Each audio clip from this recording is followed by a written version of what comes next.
एटमी India की तरफ से नमस्ते। आज भी मैं इधर हूँ आप लोगों के साथ एक बहुत ही इम्पोर्टेंट चीज़ शेयर करने के लिए। एटमी का बुनियादी सिद्धांत आज मैं बताने वाला हूँ। किसी भी कंपनी का बुनियादी सिद्धांत बहुत ही इम्पोर्टेंट होता है। बुनियादी सिद्धांत यानी कि फाउंडिंग प्रिंसिपल बहुत ही इम्पोर्टेंट होता है किसी भी कंपनी का ग्रोथ के लिए। बुनियादी सिद्धांत जो होता है ह्यूमन का डीएनए की तरह होता है। इसी के ऊपर डिपेंड करता है ये कंपनी कितना दूर जाएगा। ये अगर स्ट्रांग होता है तो ही कंपनी बढ़ सकता है। इस कॉम्प्लिकेटेड दुनिया में आपने ये वर्ड सुना है क्या? VUCA, VUCA। V stands for volatility, अस्थिरता। U अनसर्टेनिटी, अनिश्चितता। C कॉम्प्लेक्सिटी, जटिल। A एम्बिग्विटी, अस्पष्टता। इस टाइम पे पूरे दुनिया में भूखा मचा हुआ है और हमारा फाउंडिंग प्रिंसिपल अगर स्ट्रांग नहीं होता है तो हम लोग कभी भी आगे नहीं बढ़ सकते हैं। कंपनी टूट सकती है। आपको एक आंकड़ा बताता हूँ। दुनिया में 80 to 90% कंपनी बंद हो जाता है with in 10 years, depending on the country. किसी कंट्री में 80%, किसी कंट्री में 90%। 10 साल में कंपनी बंद होने का चांसेस 90% होता है। इसका वन ऑफ द रीज़न होता है कि फाउंडिंग प्रिंसिपल सही तरीके से बनाया नहीं गया है। एटमी का फाउंडिंग प्रिंसिपल 3 बिग पिलर के ऊपर खड़ा हुआ है। पहला सबसे बड़ा पिलर है बीइंग, कंटिन्यूटी, चलते रहना, खत्म ना होना। सेकंड पिलर है स्पीड, गति। थर्ड पिलर जो है बैलेंस, संतुलन। आज मैं आपको बीइंग, कंटिन्यूटी, चलते रहना के बारे में बोलूंगा। नेक्स्ट एपिसोड में मैं आपको स्पीड एंड उसके बाद में मैं आपको बैलेंस के बारे में बताऊंगा।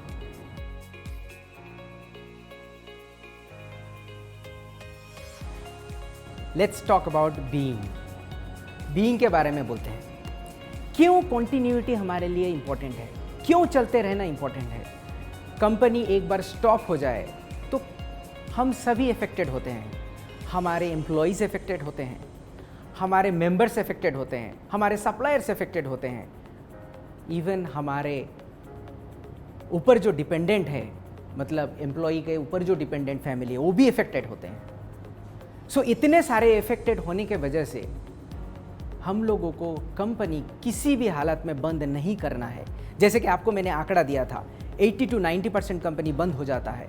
तो आप सोचिए उस कंपनी के एम्प्लॉय के बारे में, उस कंपनी से जुड़े हुए सारे व्यक्ति के बारे में, उनसे जुड़ा हुआ सारे परिवार के बारे में। इसीलिए कंपनी कभी भी बंद नहीं होना चाहिए। ये सबसे बड़ा प्रिंसिपल है एटमी के अंदर। कंपनी बंद होने के पीछे 3 इम्पॉर्टेंट रीज़न होता है। एक होता है लागत प्रबंधन। लागत प्रबंधन मतलब कॉस्ट मैनेजमेंट के वजह से कंपनी बंद हो जाते हैं। दूसरा होता है संचालन प्रबंधन, जो कि ऑपरेशन मैनेजमेंट होता है। इसके फेलियर से भी कंपनी बंद हो सकती है।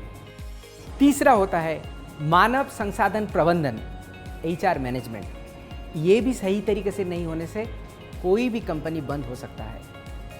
इन 3 कारण के ऊपर एटमी ने बहुत सोचा है और इसका व्यवस्था ऐसे करके किया कि फ्यूचर में कभी प्रॉब्लम ना आए। लागत प्रबंधन यानी कि कॉस्ट मैनेजमेंट। कॉस्ट मैनेजमेंट में कंपनी का अगर जरा सा भी गलती होती है, ये कंपनी के लिए बहुत भारी पड़ती है। कंपनी को क्लोज बहुत जल्दी करना पड़ जाता है। एटमी के अंदर कॉस्ट मैनेजमेंट का प्रभाव ना आए, इसीलिए हम लोग रेजर थिन कॉस्ट लेके चलते हैं। रेजर थिन कॉस्ट क्या है? अगर हम लोग इतना बड़ा प्रोडक्ट कॉस्ट होता है उसमें से हमारा प्रोडक्शन कॉस्ट इतना ही होता है। क्यों? क्योंकि आपको अगर हम लोगों को अच्छा प्रोडक्ट देना है तो उसमें रॉ मटेरियल अच्छी तरीके से देना है।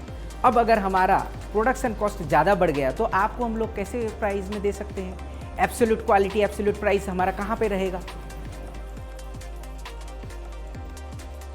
कॉस्ट मैनेजमेंट में और एक हम लोग सोच समझ के डिसीजन लिए हुए हैं, ये है जीरो डेब्ट पॉलिसी। ये क्या है? इसका मतलब है हमारे जितने भी सप्लायर हैं, हम लोगों को जो सप्लाई देते हैं गुड्स, उनका 1 हफ्ते के अंदर हम लोग पेमेंट कर देते हैं और कभी भी उनका पैसा बकाया नहीं रहते हैं। इवन उनको फैक्ट्री सेटअप करने के लिए हम लोग एडवांस में पैसे देते हैं। पहले से एडवांस में अगर पैसे देते हैं तो इसका फ़ायदा कहाँ पे है? उनको कहीं से बैंक या फाइनेंशियल इंस्टीट्यूशन से उनको पैसा उधार लेना नहीं पड़ता है, उनको इंटरेस्ट नहीं लगता है। उसके वजह से क्या हुआ? मेरा प्रोडक्शन कॉस्ट भी कम गया। हम लोग उनको अगर पैसे सही टाइम पे देते हैं, हमारे लिए पहले माल अच्छी तरीके से बनाते हैं, इसका फ़ायदा हम पे नहीं होता है, इसका फ़ायदा होता है आपके ऊपर, हमारे कंज्यूमर के ऊपर। मैं आपको एग्जांपल देता हूँ। हमारे जो लामियन फैक्ट्री है कोरिया में, उसमें एक बार आग लग गया। आग लगने के बाद नास्ता नाबूद हो गई और कंपनी का सीईओ हमारे चेयरमैन के पास आए और बोलने लगे मेरा फैक्ट्री तो जल गया। हमारे चेयरमैन डॉक्टर हान गिल पार्क ने ना सिर्फ उनको हेल्प किया, फैक्ट्री छोटे से बड़े एक्सपेंड करके उसमें प्रोडक्शन और बढ़ा दिया और उनको एडवांस पैसा दे दिया। ये सहायता मिलने के बाद प्रोडक्शन बढ़ गया, तो ग्रेटिट्यूड से उन्होंने क्या किया? कप लामियन में 30% ज़्यादा दे दिया सेम प्राइस पर। 30% ज़्यादा किसको बेनिफिट हुआ? हमको नहीं, कंज्यूमर को बेनिफिट हुआ। सो एक हेल्प कॉस्ट मैनेजमेंट में कैसा करके इफेक्ट होता है, ये एटॉमी सही तरीके से पालन करता है। ऑपरेशन मैनेजमेंट, संचालन प्रबंधन, इसका जरा सा भी गलती होता है, ऑपरेशन में अगर जरा सा भी मिस्टेक होती है, कंपनी बंद करना पड़ता है। ये ना हो, ऐसे सिचुएशन हम पे ना हो, हम लोग बहुत सोच समझ के प्रिंसिपल सेंट्रिक ऑपरेशन से रखा हुआ है। इसमें से क्या होता है? हमारे जितने भी डिसीजंस होते हैं वो उसका बेस होता है प्रिंसिपल। एंड हम लोग काम बढ़ाते नहीं हैं, काम घटाते हैं। ऑपरेशन होते हैं काम को डिस्ट्रॉय करने के लिए। हम लोग रिपीटेड काम को कंप्यूटर को देते हैं। हमारे कंपनी के अंदर भी फास्ट एग्जीक्यूशन होता है। वेबसाइट बहुत फास्ट है। हमारा पहले दिन से 2009 से ही हम लोग वेबसाइट के थ्रू देके ऑपरेशन करते हैं। एंड फास्ट डिसीजन मेकिंग भी हम लोग यूज़ किया पहले से। कंपनी के अंदर जितना जल्दी डिसीजन मेकिंग होता है, ऑपरेशन उतना जल्दी फास्ट होता है। So principal centred operation and fast operation, इसके साथ हमारा ऑपरेशंस का रिपीटेटिव वर्क को कम करके उसे एक नया सिस्टम दिया। इसीलिए हमारा ऑपरेशंस जो है बहुत फास्ट है एंड स्टेबल।